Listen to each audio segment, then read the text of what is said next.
Birthday gift? আরে বাবা বাবা, এটাই কি তোমার সেই পার্সেল যেটার জন্য ফোন করেছিলে? আজকে দুপুরবেলা হঠাৎ করে আমি বেরিয়েছি ভিডিও করতে, আজকে একটা ফলোয়ারের দোকানে গেছিলাম, তো হঠাৎ করে ভিডিও করতে বেরিয়ে বাবা বলছে এই পার্সেল এসছে, তোর নামে পার্সেল এসছে। আমি তো কিছু অর্ডারই করি না, আমার নামে আবার কি পার্সেল আসবে? বলছে না, বলছে পায়েল মুখার্জি। আমি ভাবছি কি জানি কি পার্সেল, কিছু অর্ডারই করলাম না, তারপর চলে এসছে পার্সেল। মানে কতটা চালাকি করছে দেখো। এটা কি বাবা নিয়ে এসছো? বাবা নিয়ে এসছো গিয়ে?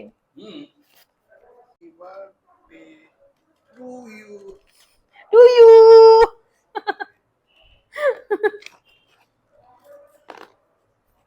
চারিদিকে আজকে খালি কেক কাটা হচ্ছে। Thank you.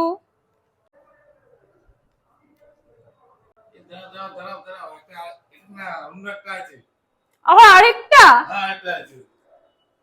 দেখি কতগুলো কি করছে এরা একের পরে।